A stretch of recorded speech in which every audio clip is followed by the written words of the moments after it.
In 1099, after the First Crusade called by Pope Urban II, Christians finally returned to Jerusalem. Pilgrims from the west climbed the slopes of Golgotha and gathered on the Mount of Olives. Driven by a deep belief that following in Christ's footsteps was a path to salvation. The journey to the Holy Land, however, was far from safe. Thousands of families, men, women, and children traveled along dangerous mountain trails toward the Holy Sepulchre, constantly threatened by bandits eager to kill, plunder, and sell captives into slavery. By 1114, a knight from Champagne named Auguste de Pance decided to take action. He and 8 companions formed a small religious militia to protect pilgrims and the Holy Land itself. Known as the Poor Knights of Christ, they were welcomed by the clergy of the Holy Sepulchre, who shared their simple meals in exchange for protection. But escorting pilgrims wasn't enough. These knights began patrolling the most dangerous routes, especially the treacherous Judean mountains, where attacks were most frequent. In 1120, Auguste de Pance gained the approval of the King of Jerusalem to turn his brotherhood into a formal, independent military order.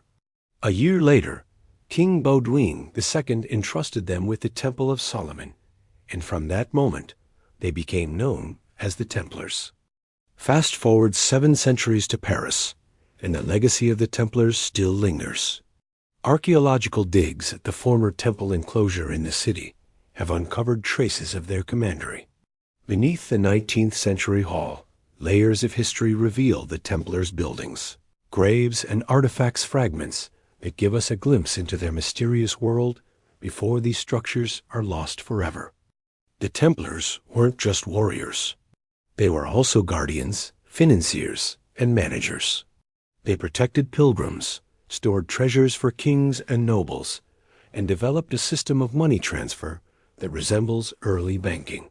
Their influence spread across Europe, supported by a network of commanderies that managed land, farms, and trade, providing funds for centuries of crusades.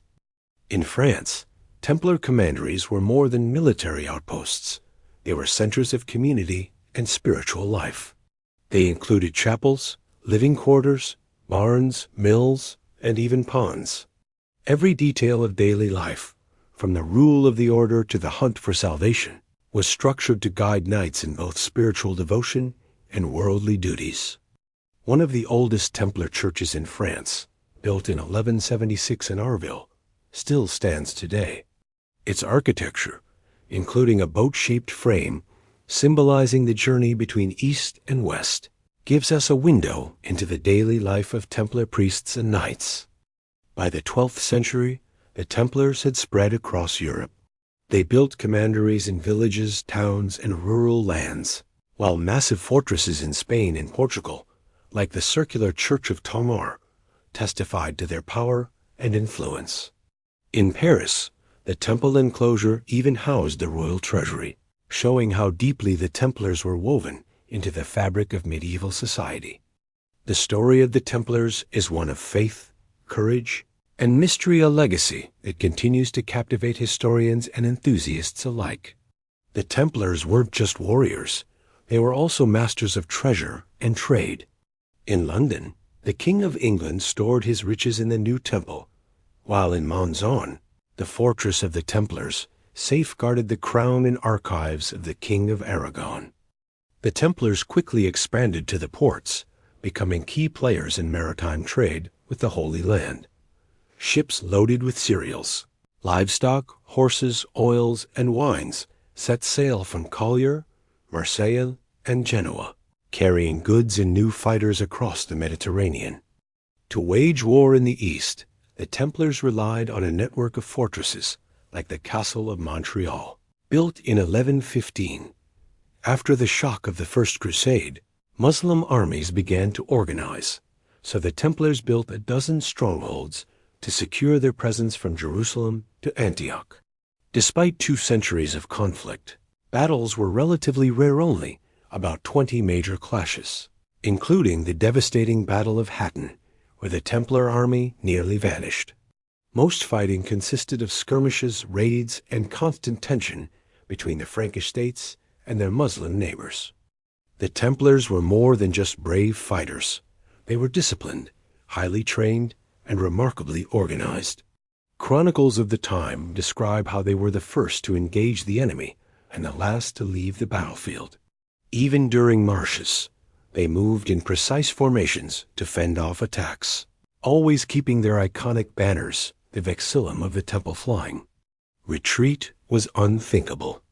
Back in Paris, the National Archives preserve an extraordinary collection of Templar documents.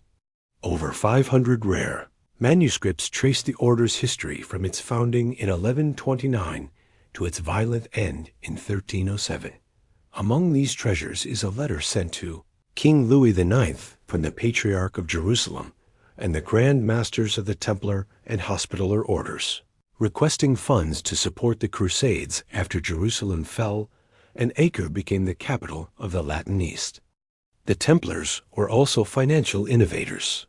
They acted as intermediaries between kings and the Holy Land, advancing money to fund military campaigns.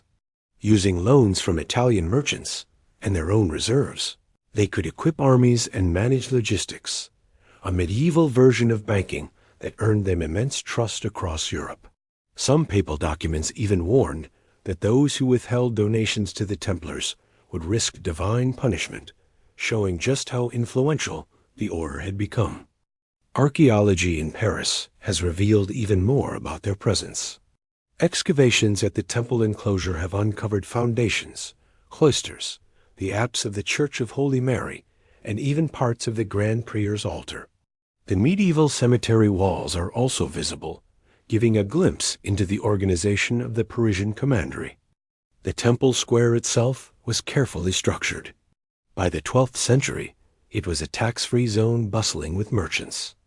Archaeologists have also discovered a sophisticated hydraulic system, delivering running water throughout the enclosure, a rare luxury for the Middle Ages. Evidence suggests the Templars may have even supplied water to the nearby Parisians, a sign of their engineering skill and community role.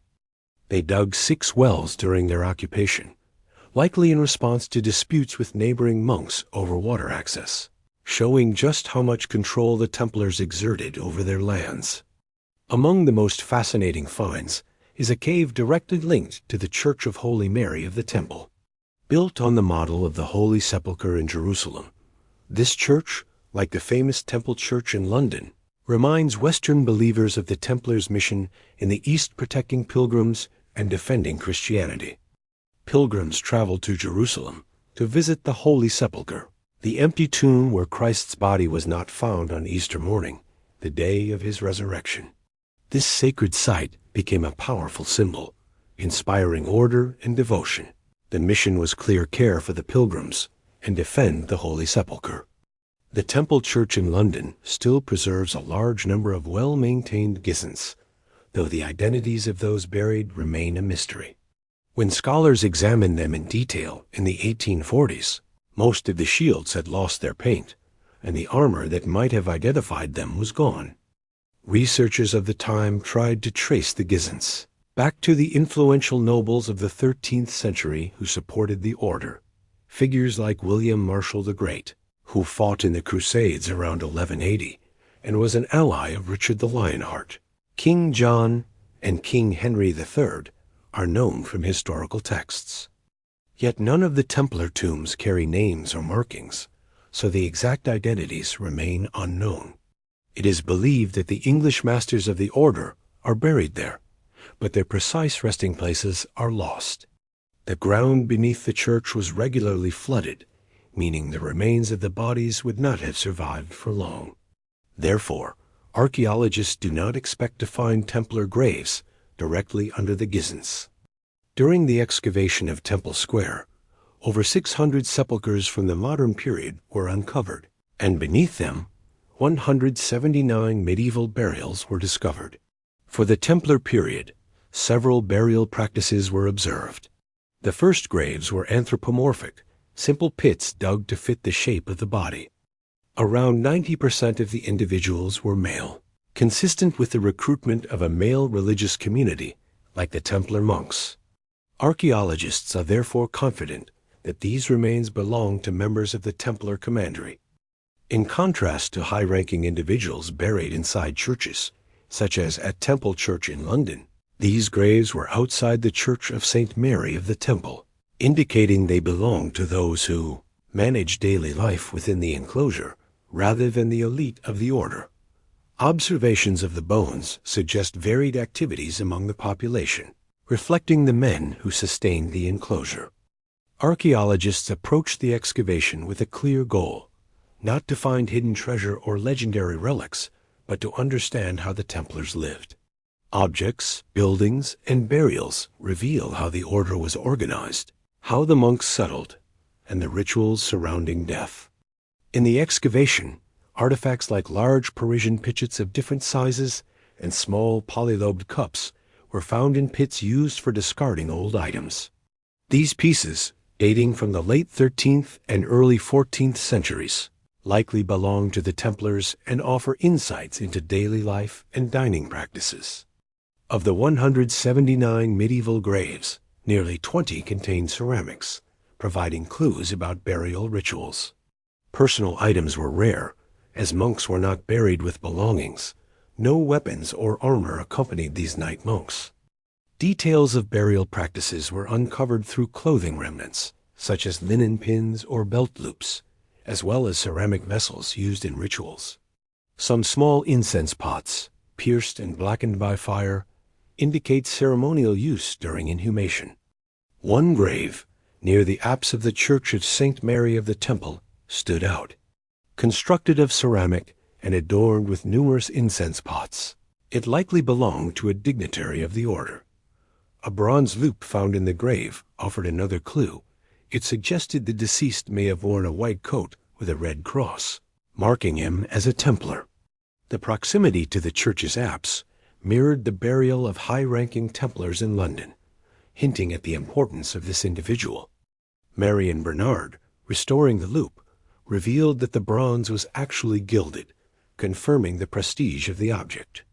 Dating confirmed man lived in the enclosure between the 13th and 14th centuries. Comparisons with English Templars buried at Temple Church strengthened the idea that this Parisian Templar was a dignitary.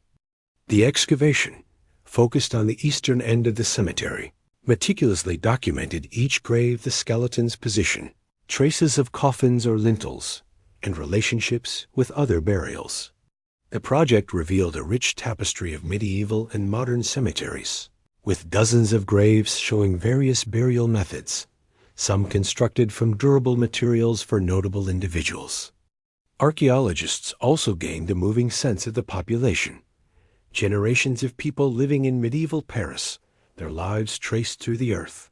Skeletons of Templar brothers, gone for 7 centuries, resurface as ghosts of history, becoming treasures for researchers.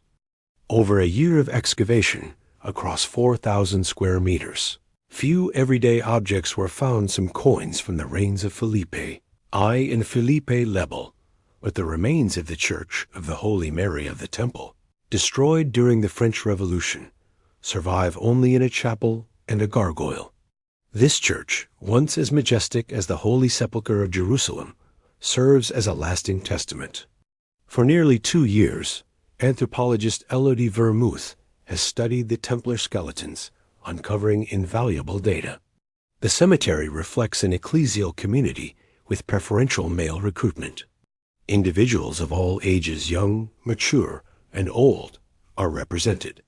The remains show they lived in relatively favorable conditions, without trauma from harsh labor, and engaged in diverse activities.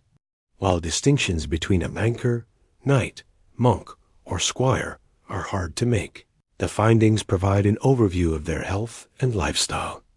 Excavating each grave is a moment of discovery, offering a glimpse of past lives while maintaining respect and scientific detachment.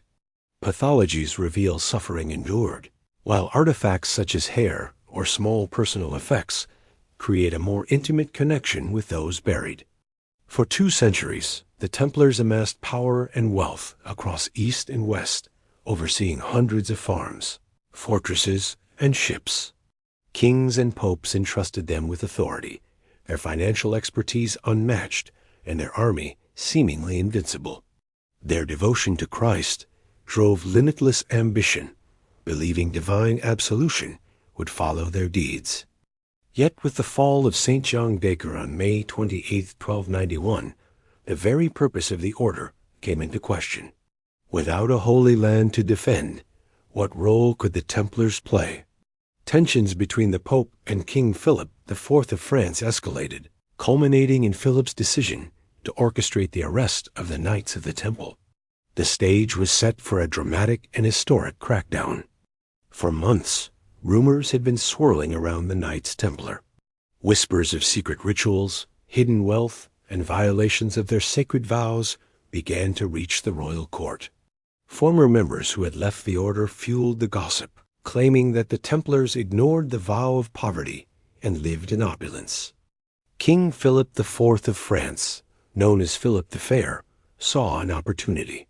Under the guidance of his advisor, Guillaume de Nogaret, spies were sent into the order to collect accusations true, exaggerated, or entirely fabricated. By September 1307, Philip was ready to act. A secret arrest order was prepared on September 14th and dispatched to royal officers across the kingdom, emphasizing strict secrecy. The date chosen for the operation was Friday, October 13th, 1307, a date that would echo through history. On that morning, royal officials, knights, and local enforcers surrounded every Templar headquarters, executing a coordinated sweep. No Templar was spared. Brothers, servants, and even rural workers connected to the order, milkmaids, laborers, and estate managers were arrested. The authorities then conducted a meticulous inventory of the Templars' holdings, examining property, grain, livestock, and every object, down to the smallest detail.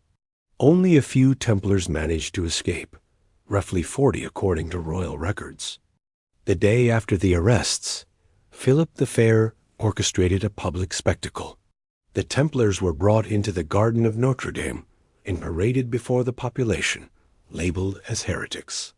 This act of propaganda was carefully planned to justify the king's decision to dissolve the order and to sway public opinion in his favor. The very next day, October 15th, interrogations began in l'Île-aux-Monts and Troyes at the Château Comtal. These interrogations were part of a carefully constructed inquisition, combining questioning with the first experiments in judicial torture.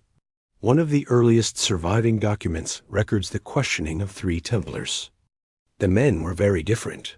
One was a young recruit, new to the order.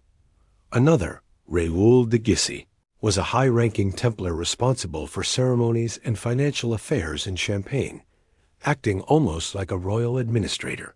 These interrogations were carried out under the authority of the Inquisitor of France, who had papal powers to investigate heresy. King Philip tasked his confessor, who doubled as the Inquisitor, with extracting confessions based on accusations of heresy. The accused faced shocking allegations. They were accused of forcing new recruits to deny Christ upon initiation, to spit on crosses, and to engage in obscene kisses on the mouth, navel, or lower back. Some claimed the Templars worshipped a mysterious idol during general chapters, and others accused them of consorting with the devil. Most Templars confessed, often under duress, and were subsequently released. But a remarkable few, around 4 out of 138, interrogated, refused to admit to any wrongdoing. These men resisted pressure, standing firm in their innocence, and some remained imprisoned for years without ever confessing. Their defiance was extraordinary, a rare example of resilience in the face of overwhelming force. Across France, nearly 1,000 Templars were arrested, but only about 80 or 90 faced execution for relapsing. Those who initially confessed but later recanted. One of the most famous of these was Jacques de Molay, the last Grand Master of the order. In May 1314, 54 Templars were executed in Paris, with additional punishments carried out across provincial France. The Church and the papacy also played a role. The Council of Vienna convened to review the extensive investigations conducted by the papal commissions. Ultimately, in March 1312, Pope Clement V declared that the order could not be formally condemned as heretical. Yet, due to the scandal, defamation, and erosion of their authority over 5 years of proceedings, the Templars were dissolved. Jacques de Molay, at 71, was initially sentenced to life imprisonment. He refused to accept this verdict and publicly protested, maintaining his innocence. Geoffroy de Charnay, the preceptor of Normandy, similarly resisted. When King Philip learned of their defiance, he acted decisively and ruthlessly. On the evening of March 18, 1314, Jacques de Molay and Geoffroy de Charnay were burned alive on the Isle de la Cite in Paris, marking the brutal and final end of the Knights Templar. This dramatic chain of events, spies, secret arrests, public humiliation, brutal interrogations, and fiery executions, illustrates how quickly a once powerful order, revered across Europe and the Holy Land, could be dismantled. The Templars, who had ruled over vast estates, commanded fortresses, and held the trust of kings and popes, were brought down by political maneuvering, fear, and calculated propaganda. Their legend, however, would live on for centuries, shrouded in mystery, ritual, and the echoes of that fateful Friday, October 13th.